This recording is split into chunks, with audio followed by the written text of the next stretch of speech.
450वीं जयंती पर मंच पे आपको 26 जात के प्रमुख लोग मिलेंगे कि महाराणा प्रताप की कोई प्रतिमा यहाँ नहीं है, उस विषय में आप कैसा देखते हैं? 36 जात एक साथ बैठे, वो इस कुंभ की धरा पर बैठेगी। अतिक्रमण से जुड़ा हुआ एक मुद्दा निकल कर आता है। आप पहले जब कांग्रेस सरकार थी तो आप कहते दिखाई दिए थे कि जब हमारी सरकार आएगी तो इस अतिक्रमण के मुद्दे पर हम बड़े मुखर होकर कार्रवाई करते दिखेंगे, इस अतिक्रमण को हटाया जाएगा। अब आप पुनः विधायक भी हैं, सरकार भी आपकी है। इन सबको बहुत बहुत बधाई देना चाहूँगा, तो जोश उल्लास से सब आए और अब हर वर्ष ये और आगे कैसे बढ़े ये हम पूरा प्रयास करेंगे। महाराणा प्रताप तो विश्व में फेमस है, लोग विश्व में मनाते हैं, हिंदुस्तान में मनाते हैं, लेकिन यहाँ थोड़ी जागृति कम हो गई थी, तो जागृति को जगाएंगे। गांव-गांव से लोग यहाँ आए, इसमें सम्मिलित हो।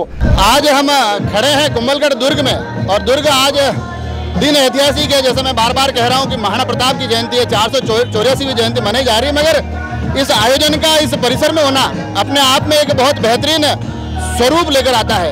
अभी हमारे साथ क्षेत्रीय विधायक सुरेंद्र सिंह राठौड़ है। सबसे पहले तो आज कुंभलगढ़ और केलवाड़ा क्षेत्र अपने महाराणा प्रताप के जन्मदिन के उत्सव में डूबा हुआ दिखाई दे रहा है। अलग अलग कार्यक्रमों की श्रृंखला है, इसको कैसे देखते हैं आप? मैं तो इन सबको बहुत बहुत बधाई देना चाहूँगा, तो जोश उल्लास से सब आए और अब हर वर्ष ये और आगे कैसे बढ़े ये हम पूरा प्रयास करेंगे।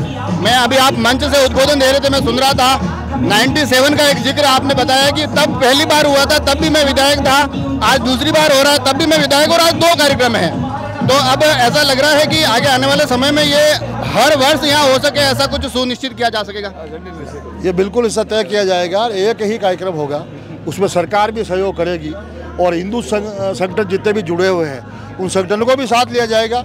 सरकार, जनप्रतिनिधि, सारे संगठन मिलकर एक योजना बनाएंगे और इस कार्यक्रम को आगे ऐसा ऐतिहासिक करेंगे। आपको नहीं लगता है कि आज का जो स्वरूप है सामाजिक परिदृश्य में अगर देखा जाए तो महाराणा प्रताप एक ऐसा व्यक्तित्व थे जो आज से 500 साल पहले भी सभी समाजों को एक साथ लेकर चले, तो कहीं ना कहीं उनके जीवन को इन भाषणों, इन मंचों से नीचे धरातल तक लाने की जरूरत है। 450वीं जयंती पर मंच पे आपको 26 जात के प्रमुख लोग मिलेंगे।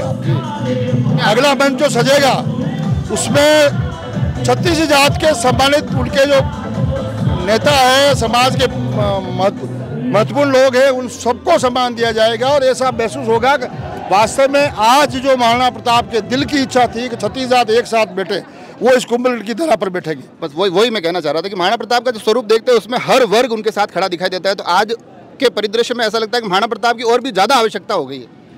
नहीं, बता रहा हूँ ना मैं आपको, 450वीं जयंती पर 36 जात एक साथ जुलूस के रूप में आएगी और आपको एक ऐतिहासिक कार्यक्रम दिखने को मिलेगा। ये कार्यक्रम के तमाम स्वरूप बन रहे हैं, अलग अलग कार्यक्रम होते हैं, मगर इस बीच में एक विषय जो पहले लगातार उठता रहा है दुर्ग को लेकर कि महाराणा प्रताप की कोई प्रतिमा यहाँ नहीं है, उस विषय में आप कैसा देखते हैं? इस पर हमारी राजस्थान के मुख्यमंत्री जी ने निर्देश पर वित्त मंत्री दिया कुमारी ने 100 करोड़ रुपये का प्रताप सर्किट की घोषणा की है।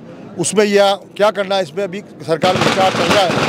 जिले में जगह उपलब्ध है कि नहीं है, नहीं तो हमने 2-3 जगह और मैं देख रहा हूँ एसडीएम साहब को निर्देश दिए हैं जमीन देख रहे हैं। यदि हमें कोई 10-15 बीघा जमीन बाहर मिलती है तो हमारी पहली प्राथमिकता रहेगी वहाँ एक बड़ा पेट्रोल बना करके उसका बड़ा एक ऐतिहासिक स्थल बनाया जाए, ताकि लोग किला देखने के बाद वहाँ जाकर के आराम से बैठ सके, ये सभाएं हो सके, बड़े बड़े कार्यक्रम वहाँ हो सके। बजट के आप कह रहे हैं, उप मुख्यमंत्री जी स्वयं यहाँ से रहे हुए, हर स्थिति से आपके माध्यम से वाकिफ है। अगर ये सभी सर्किट जुड़ते हैं तो आपको नहीं लगता कि आने वाली पीढ़ियों में महाराणा प्रताप को जानने में, समझने में आसानी होगी?